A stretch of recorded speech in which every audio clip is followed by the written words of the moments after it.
everybody, welcome to our, what month is it, March seminar, and today we have one of our preferred vendors, Fred Wendler, here to talk to us today about the work that he does for people in the community, and he is a handyman, getting his contractor's license, so he'll be able to do more soon, but today we're talking to him from a handyman perspective. Yep. Fred, why don't you tell people a little bit about yourself, how long you've been here, and how long you've been doing this? Okay.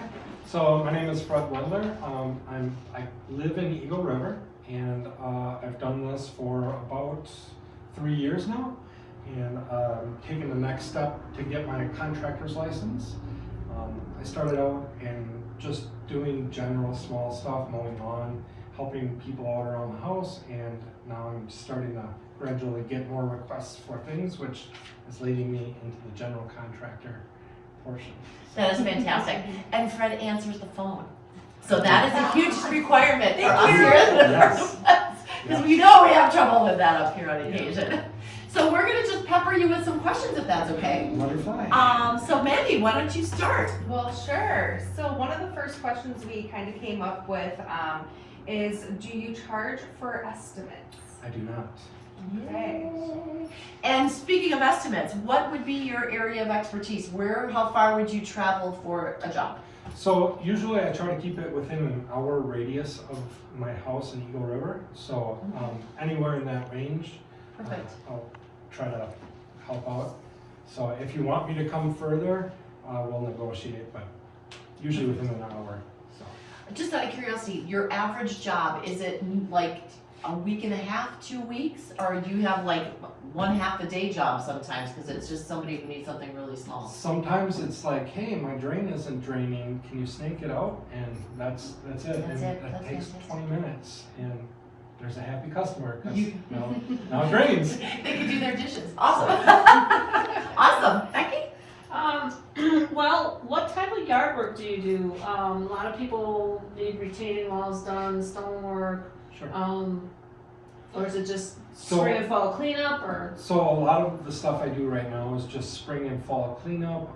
I do some like patio stuff outside, not super huge stuff because I don't have skid steer or anything like that.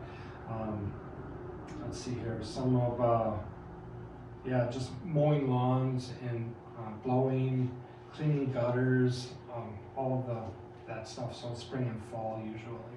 What about winter? I have a snow removal company as well. Perfect. So thank you for asking. This year not so much. What about, I know we get a lot of calls too for caretaking. Yep. Do you do caretaking? I Because I do. know we have a lot of people up here like just want somebody to check on their home once a Yep. week. Yep. Awesome. And I'll do spring and fall shutdowns for houses and stuff like that. So Perfect. I would love to watch you do that sometime and videotape the whole thing. Because I think that's the question we get all the time. Like, what does that actually look like to shut a house down and start it up at the end of the season? Awesome. Caretaker. Okay. Alicia. Next couple of questions were, and I think you kind of touched base on that. Do you work on gutters, water drainage, things like that, exterior maintenance on homes, I guess? Yep. Even to, I'm gonna throw in good old pressure wash on that vinyl siding? Do you Yeah. do things like that? oh yeah, absolutely. Okay. Yep. Keeping things clean, that goes along with the exterior yard work. And you know, if you have a patio that needs sprayed off or a deck with a light spray on there as well, Okay. I'll take care of that. Would you restain or do any painting, interior, exterior? Yep, I do interior and exterior painting as well. So Like if somebody wanted some shrubs planted, things like that, would you go as far as doing that too? sure, I'll be able to help that out. I can get rid of small trees. Like I won't fall big trees near houses or stuff that could be dangerous. We'll let that for those guys. But small like tree removal and things like that, I'll take care of that too. So Awesome. Well, I want to ask this because I had one handyman. You are insured, and what does that look like? You said a tree, you're not going to drop a tree on a house. correct. But what are you insured for, and what does that look like? So anything I touch, any of the work that I do, I'm fully covered, and I think it's like $2 million bond or coverage. So if anything happens from the work that I've done, I'm covered, and so is the homeowner. Awesome. So Yeah, and any contractor should have, or any person doing business for someone should have some kind of insurance, so. So do people ask you that? Or is that a question that people forget to ask? I actually have had customers ask, and I have the name of the type of, it's called a certificate of insurance. Okay. So I carry that in my truck, a copy of that, the newest updated version of it, and it gets updated every 6 months, I think. But it shows my coverage and the length, and people need that when I do work on their house. Okay. So I would say disclaimer to people in the public, if you do call a handyman or a contractor, and if you Yes. found them online or something, you don't know anything about them, Sure. ask the question, do you have a certificate of insurance? Yeah. And then you tell them you would like to see it, so that you have proof Sure. that they're covered if something should happen at your house. Yeah, Good not to only know. that, if you're getting a contractor, they should be showing you their licensing, so that way you know that you are getting someone that's qualified.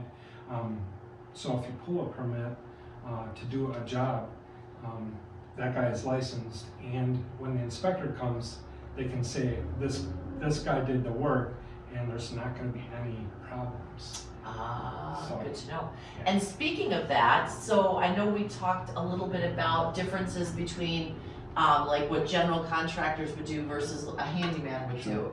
So the way it is right now, a homeowner could, like, if you were gonna put up a deck or something, Sure. or fix a deck, a homeowner could pull the permit. Yep. And you could do some of the work, but you're not gonna pull permits because you're not a contractor. Correct, so it's kind of a fine line there Okay. because your homeowner can do the work and it'll be fine. But if a contractor like myself would come in, you have to be licensed in order to do that work. Now, not everywhere is gonna make you pull a permit to replace a deck. It's by jurisdiction. So, Interesting, yeah, okay. it's super crazy. So you have to do the research, and best thing to do is call like the city or Mhm. township and say, do I need a permit to resurface my deck with new deck boards? And they'll probably tell you, are you replacing the joists or anything like that? And if you say no, it's just the decking, most of the time they're just gonna say, go ahead and replace it. So at that point in time, you can have anyone replace that decking. Cause you wouldn't need a permit for it. Right, Okay. you're not doing anything structurally different, you're just beautifying it. Okay. I like that word. That's so interesting. I have a feeling, and up here, from what I always hear, because it terrifies me somewhat that a homeowner can pull a permit and do the work. Yeah, there's a lot of things that a homeowner can do, they can. I mean, doesn't that slightly Do the terrify you just a little bit? Yeah, there's- yeah. Because we see a lot of interesting work that we follow. What is it? I just heard this. If you don't live and occupy the home, you have to permit every single thing. If you live in the home, you don't have to permit a single thing. So like you see those flippers, they don't live in there. They've got to permit every single aspect of that Yeah. redo. But if you live there, say for like 4 months, you just go and do it and you don't need a permit for it.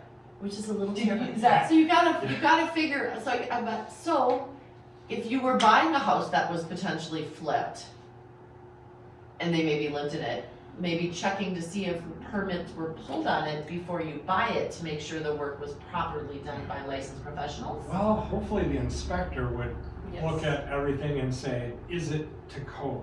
So that's why you have an inspector come in and say, okay, this is not to code, this wiring is, not right, or. So inspectors even inspect the one like a remodel or a permit pulled on a remodel? So anytime you pull a permit, there should be an inspector that comes and makes sure the work is done to code. Okay, So- interesting, that I didn't know that either, like on a remodel. Good to know.